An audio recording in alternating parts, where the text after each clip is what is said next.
Story: The Legend of the Mother-Child Bridge. Once upon a time in Bin Tu Khoi village, there lived a widow with her son named Ban Vong. The mother and son did not have an inch of land to plant a tree on, so the mother had to go into the mountains to pick firewood to sell at the market, and the son had to hire cows to herd. Ban Vong was a very resourceful and clever young man. He likes to fly and jump, he is very good at climbing trees, he can lift large rocks and somersault over his head. Therefore, he is very strong.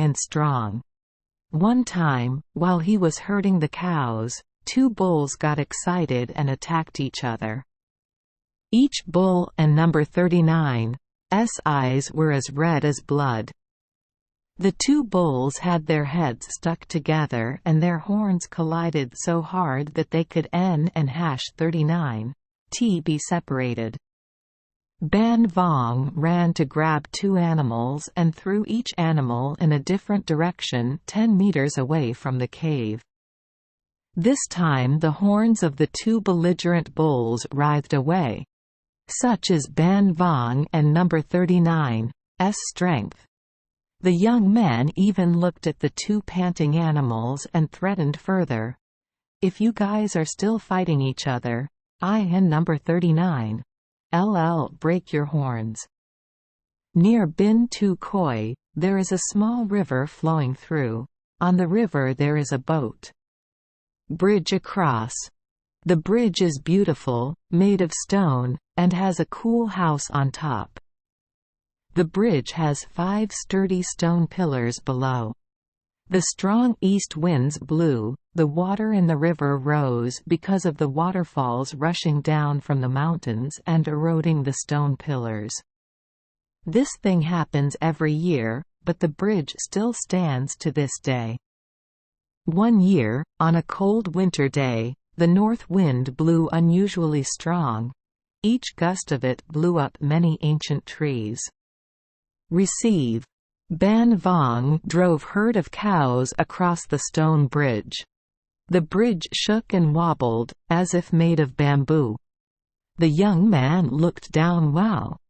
A stone pillar has collapsed, and the whole bridge could collapse. The villagers of Bin Tu Khoi will be miserable, if that happens, because the main road passes through this bridge. But rebuilding a bridge with a whole family is not an easy task. Without much hesitation, Ban Vong rolled up his pants and jumped into the water. "Hey! How cold the water is!" The teenager waded under the bridge, holding his hands and head firmly to the bridge surface. He just stood there like that, as if carved from steel, not moving. His hands were soon numb, but he could N/39 put them down, because the crane could collapse and crush him. Ban Vong stood like that forever, exerting his last strength. Meanwhile, his old mother also brought firewood home. The stone bridge shook in the wind, and she looked down. A stone pillar has fallen.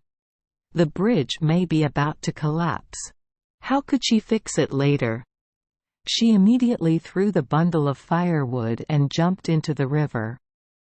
"Look at Mom!" Ban Vong cried out. "Mom, go ahead, I can keep it alone." The mother understood that her child had been standing here for a long time.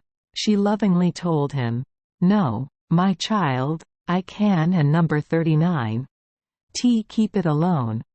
The bridge is already shaky. Mom will support you." And she also raised her head and held the bridge with both hands. Both mother and child also stood there in the cold water, keeping the bridge steady. The next day, the clouds passed, a boat sailed past, and saw 2 stone bridge pillars that looked like 2 people. He looked closely and realized it was Ban Vong and his old mother. The mother and daughter turned into 2 stone pillars and held the bridge firmly. Ran back. to the village to call relatives. Everyone looked at the two heroes who had turned to stone, and tears flowed down the river. Since then, the bridge near Bin Tu Khoi village was called the Mother and Son Bridge. Translated by Tui Tone, according to Russian version, PTS. La Duy Lan Tears of the Fox. Thank you for joining us for today's fairy tale. We hope these stories bring joy and meaning to your day. If you love our channel, please hit the subscribe button so you won't miss any exciting tales. Wishing you a good night and sweet dreams. See you in the next story.